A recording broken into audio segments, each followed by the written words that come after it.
Olá, meu amigo querido. Alguma vez você já se perguntou por que quanto mais você luta, mais você se esforça, as coisas não dão certos para você?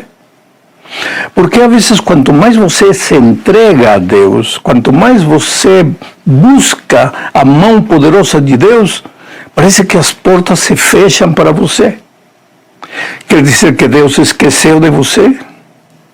Ou quer dizer que Deus não está prometendo a sua promessa, porque quando você lê a Bíblia, acha muitas vezes a promessa de que quando Deus está com você, tudo vai dar certo. Mas você procura Deus, anda com Deus, caminha com Ele, mas na vida real, na vida prática, as coisas não funcionam para você. O que fazer? Vamos ler um texto e permitir que a palavra de Deus responda às nossas inquietudes. O texto é Éxodo, capítulo 1, verso 12. Diz assim: Todavia, quanto mais eram oprimidos, mais numerosos se tornavam e mais se espalhavam. Por isso, os egípcios passaram a temer os israelitas. Em que circunstâncias se escreveu este texto? Acontece que o povo de Israel, na terra de Egito, para onde tinham emigrado, começou a crescer e a se multiplicar. E o texto bíblico diz a se espalhar por toda a terra. Então, Faraó começou a pensar: se deixamos que este povo continue crescendo e continue se espalhando por toda a terra, vai chegar um momento em que eles vão ocupar a terra toda e nos vão a desplaçar. Não podemos permitir isso. O texto bíblico diz que eles temeram o povo de Israel. Querido, nesta situação, trazendo a história para os nossos dias, o povo de Deus nasceu para crescer e se espalhar pelo mundo todo. As boas novas do Evangelho têm que chegar a todos os lugares, a toda nação, tribo, língua, povo. Mas acontece que o inimigo não quer isso. O inimigo tem medo do povo de Deus. E assim como o Faraó tentou impedir o crescimento do povo de Israel, o inimigo hoje tentará por todos os meios de evitar o crescimento do povo de Deus. O que fez Faraó para evitar o crescimento do povo de Israel? 3 coisas. Primeiro, se nós lemos aqui o texto mais para baixo, diz que, vou ler o verso 14, diz assim: tornaram-lhes a vida amarga, expondo-lhes a árdua tarefa de preparar o barro e fazer tijolos, a executar todo tipo de trabalho agrícola. Em tudo, os egípcios os sujeitavam a cruel escravidão. De acordo com este texto, a primeira tentativa de Faraó de acabar com o povo de Israel foi dobrar o trabalho para eles, escravizá-los. Lhes davam muito trabalho e pouca recompensa. Os exploravam por completo. Tinham que fabricar tijolos, tinham que fabricar as famosas pirâmides de Egito, tinham que ir para o campo, plantar a terra, cultivar a terra, colher, e tudo para o povo do Egito. Desta maneira, Faraó pensava: eles cansados e extenuados vão acabar. Mas, querido, o trabalho não é uma maldição, o trabalho é uma bênção. Lembre-se que no princípio, na criação, Deus entregou para Adão e Eva o trabalho como uma bênção. O problema é que quando entrou no pecado, o trabalho cobrou esse aspecto de cansaço. Hoje o trabalho é cansativo, é extenuante. E hoje muitas vezes o trabalho é trocado por dinheiro. Então, a sociedade tornou-se injusta, se paga pouco, se demanda muito. E isso vem desde os tempos do Egito. O povo de Israel sofria.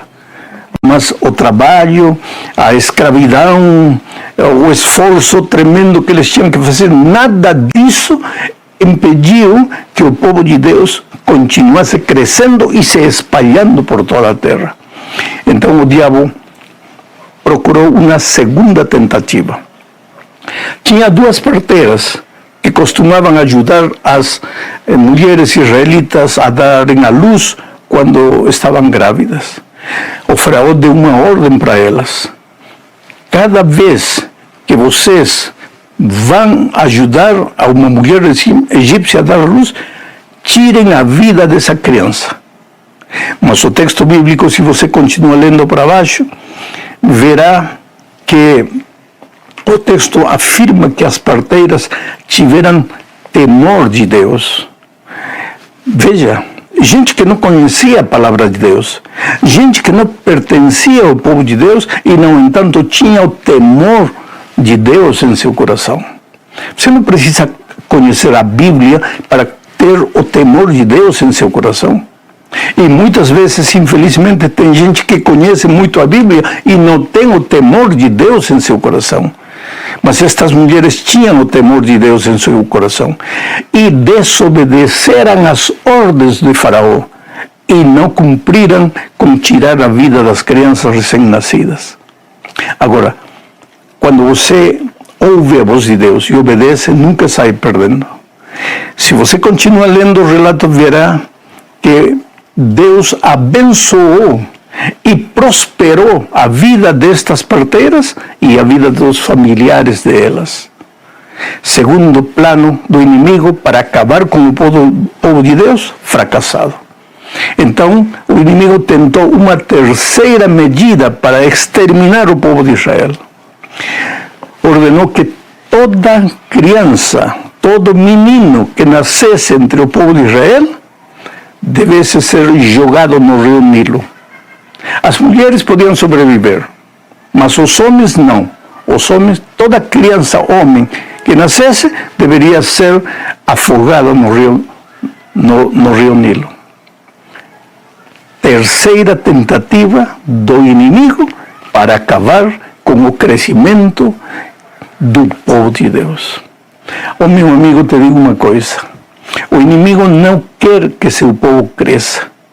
É por isso que as coisas muitas vezes não dão certo para você. Me diz uma coisa: o povo de Israel aqui, nestas circunstâncias, estava servindo a Deus ou não? Sim. Era fiel a Deus? Sim. Obedecia às instruções divinas? Sim. E, no entanto, estava sofrendo. Primeiro, trabalho duro, pesado, escravidão. Segundo, ameaça de morte. E terceiro, os meninos que nasciam eram afogados no rio Nilo. Quer dizer, o inimigo tem medo do povo de Deus. É por isso que, desde aqueles tempos, o inimigo ataca a família, ataca nossos filhos. Às vezes, quando não pode com você, porque vem com você, te tira o emprego, te tira o dinheiro, te coloca em situações difíceis. Muitas vezes a tua fé vacila, muitas vezes você levanta os olhos para os céus e diz: meu Deus, o que está acontecendo comigo? Nessas circunstâncias, você até pode, dobrando os seus joelhos, vencer. Mas então o inimigo vem e ataca teus filhos. Os afoga não no rio Nilo, porque isso foi naquele tempo. Os afoga nas paixões, nos prazeres desta vida. Nossos filhos, desde que são pequeninos, 2, 3 anos, já estão metidos na internet. Já não conseguem viver sem o iPhone na mão. Quer dizer, o inimigo faz de tudo para poluir a mente deles, para poluir o coração deles. Então, eles são contagiados pela cultura de nossos dias e, à medida que vão crescendo, não sabem tomar as decisões corretas. Hoje, mais do que nunca, você precisa ter consciência de que não está sozinho nesta vida. O inimigo pode vir em cima de você com todas as estratégias que ele quiser, mas você tem a seu lado um Cristo vitorioso. Sabe, querido, eu sempre digo que o inimigo lá no reino dos céus se levantou tentando derrubar Jesus. Lutou, enganou uma terceira parte dos anjos, lutou com Jesus e fracassou. Então foi expulso do céu. ele veio a esta terra. Nesta terra, ele fez cair o ser humano, Adão e Eva, e pensou que tinha vencido. Na época de Israel, através do povo egípcio, atormentava e tentava exterminar o povo de Deus, mas o povo de Deus continuava se espalhando. Quando Jesus veio a esta terra, o inimigo tentou destruí-lo recém-nascido, criança. Deu Herodes um veredicto de matar a todas as crianças. Deus milagrosamente salvou o Senhor Jesus. Quando Jesus começou seu ministério, o inimigo veio. Enquanto Jesus estava no deserto, veio travestido de um anjo de luz, com a palavra de Deus aberta, tentando destruir a vida de Jesus. Fracassou novamente. Depois, os soldados prenderam Jesus Cristo, o pregaram na cruz do Calvário, e quando Jesus estava morrendo, o inimigo achou que tinha vencido agora para sempre. Quando Jesus morreu, o inimigo deu uma gargalhada de vitória. E, no entanto, ao terceiro dia, Jesus ressuscitou. E desde aquele momento o inimigo sabe que está derrotado. Hoje, a nossa luta é contra um inimigo derrotado. Ele já não tem vida. Ele recebeu a sentença de morte na cruz do Calvário. Quando Jesus ressuscitou da morte, ele te deu uma mensagem. Não importa, o inimigo te pode manter na sepultura um dia, 2 dias, mas no terceiro dia a pedra se abrirá e você renascerá para a vitória. Portanto, querido, diante dos ataques do inimigo, não desmaie, não desfaleça, não se desanime, não se entregue. Você nunca está sozinho. E outra coisa, não permita ser derrotado por um inimigo que já não tem vida, com um inimigo que está acabado. Não permita que ele se esconda atrás de uma garrafa de álcool para destruir tu vida, que se esconda atrás das sensações maravilhosas da droga para destruir tua vida, ou que se disfarce de um pacote maravilhoso de cigarro para acabar com tu vida. O inimigo não vem como inimigo, se esconde, se disfarça, engana. Para destruir a vida de Adão e Eva, veio disfarçado de serpente. Hoje pode se disfarçar de qualquer coisa. O único que ele quer é que você abandone Jesus, que você feche a Bíblia, que você ache que tudo isto é mentira, que Jesus esqueceu de sua promessa. Mas todo dia, mesmo chorando, mesmo atravessando pelo vale da sombra e da morte, mesmo perturbado em sua vida profissional, em sua vida financeira, em sua vida cotidiana, mesmo com seus filhos atacados pelo inimigo, cada manhã você busque a graça maravilhosa de Deus. Abra a palavra, alimente-se da palavra. Nada está perdido para aqueles que confiam em Deus. Quantas vezes tenho encontrado gente desesperada, gente que achava que estava simplesmente perdido para sempre. E, no entanto, Deus os levantou.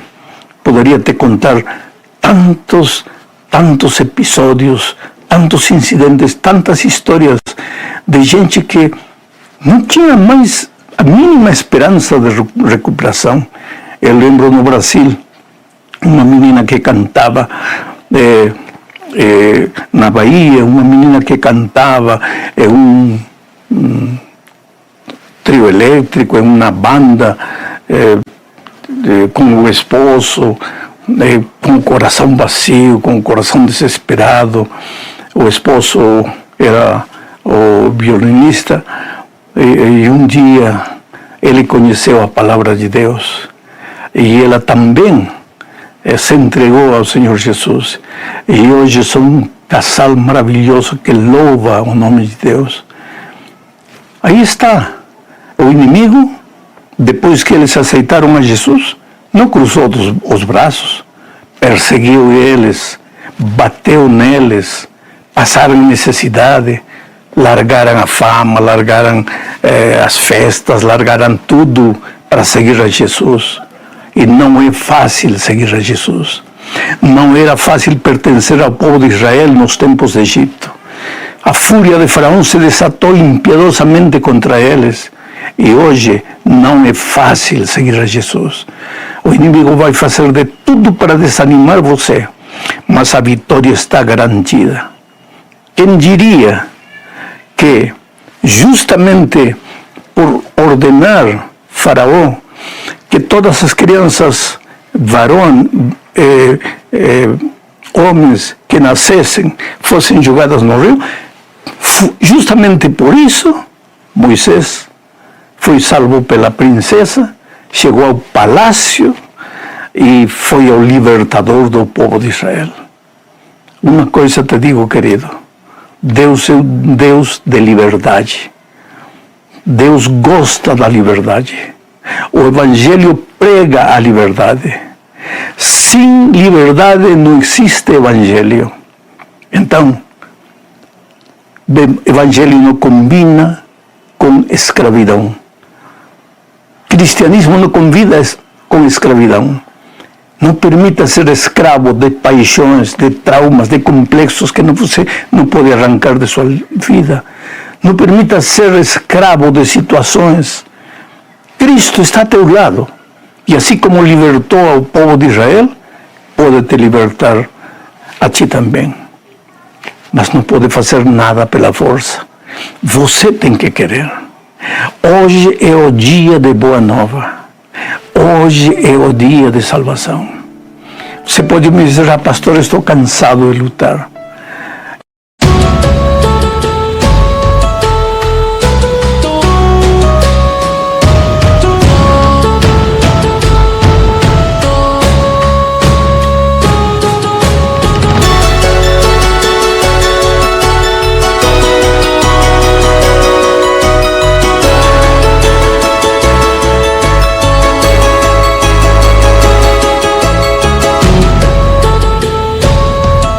Já fiz tudo o que pude e não consigo. Pois fala isso para Jesus. Fala para ele, Senhor, estou cansado de lutar, já não tenho forças. Faz por mim o que eu não posso fazer. E te digo uma coisa, a tua oração não sairá de tua boca e a resposta divina já chegará. Milhares e milhares de anjos virão em teu auxílio. Você não é a única pessoa que é golpeada pelo inimigo de um lado e de outro. Você não é a única pessoa que passa por circunstâncias difíceis. Entregue sua vida a Jesus agora, neste momento.